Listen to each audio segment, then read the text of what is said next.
Hello and welcome to another Purveyor of Light Photoshop Quick Tip. Today we're going to be covering some depth of blur neuro filters that are now in Photoshop. And they really do a nice job, especially when you want to create shallow depths of fields and aesthetics in your photos.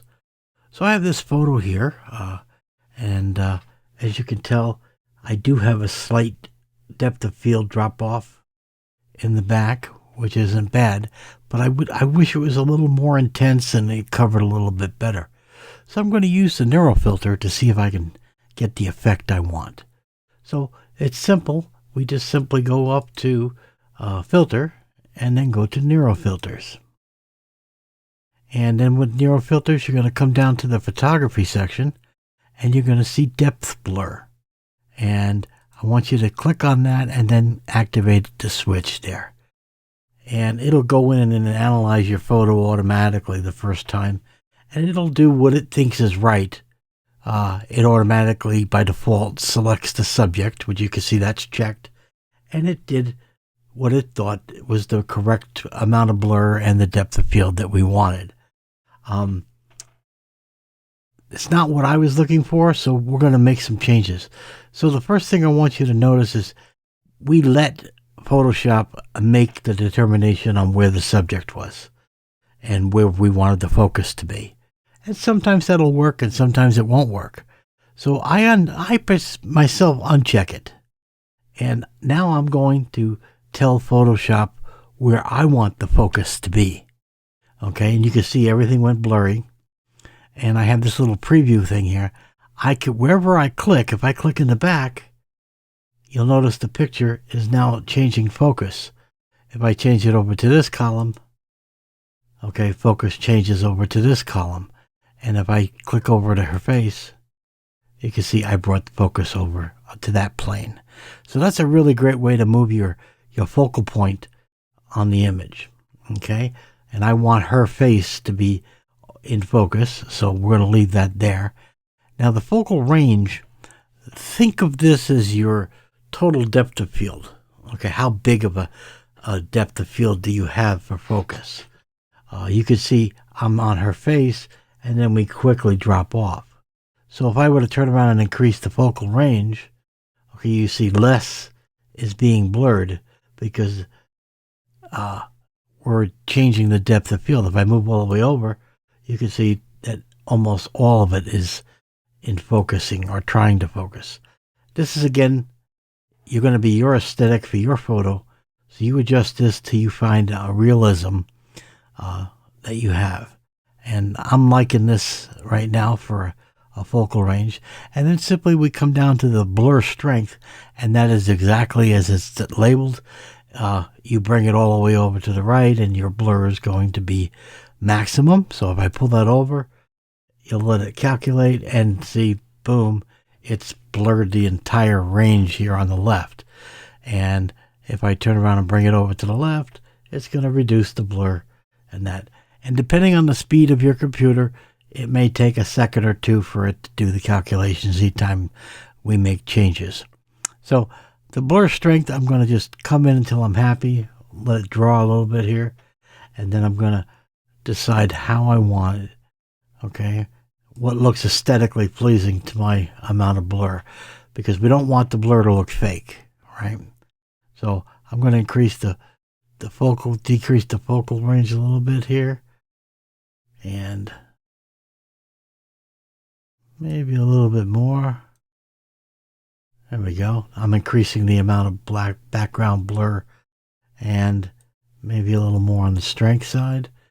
And that's looking a little fake, so I'm going to bring it back a little bit. Okay, so that's a nice drop off. And you have a preview button down here at the bottom. If you click that, you can show the original. And then when you click it again, you will show your changes. And you see there, I just saw the background. If you watch the left hand of the pane, I'll turn it off.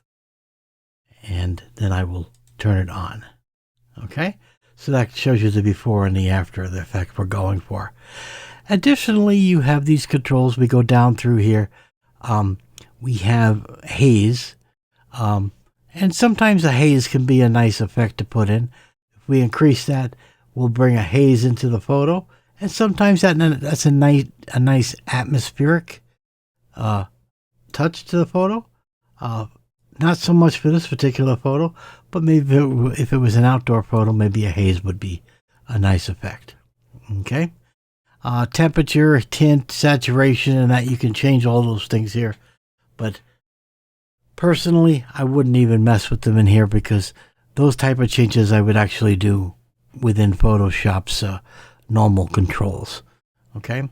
The grain. Okay. Now this is something that I would do because every time you do a blur, okay, you lose detail in the grain. Okay, so if I come in and I go in here and I see, okay, I'm very smooth. I lost the grain. So maybe I want to introduce a little bit of grain back into the photo just to make things look copacetic, not too far. And I think that's looking pretty good. Let's take a look at that. Let's see. Before and after. There's the before. And there's the after. Okay.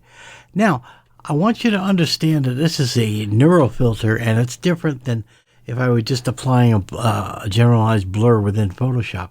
And for those of you that are on the advanced side, you would understand depth maps.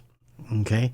For those of you that don't understand depth maps, I'm going to show you here what a depth map is, because what this is using is it's using my settings and creating a depth map for that image. So I'm going to turn this on by depth map only, and it's going to show you the image. And you can see my subject here is kind of like in a neutral gray, and then the rest of it is different shades, brightnesses and darknesses, all the way from black all the way to white. This is what a depth map is. And what it is saying here, anything that is this consistent gray here where the subject is, don't do any blurring. And in the area that's white, okay, do some blurring. And the shades of gray in between control the amount of blurring forward and back. Okay, so you could see we are really controlling front and back on the focus, okay, which is a nice thing to do. All right, so this is how you do it. Now, the last thing is your output, okay. I recommend it, by default, it's going to be the current layer. I don't recommend that. I recommend you put it on a new layer, okay, and just hit the new layer and then let it come out and do its calculations. So here we go. We'll do its calculations, and there we are. Now we have our new layer. So now if you look at the photo and you see it, okay, if I turn it off and on, there's the original and there's the back, okay? And you can see it's really a nice effect. It's totally under your control, and that's what allows you to make really beautiful images. So that's going to do it for this week, guys. So I suggest you get a photo of yours and get in here and start playing with these neurofilters. All right? Till next week, you guys take care.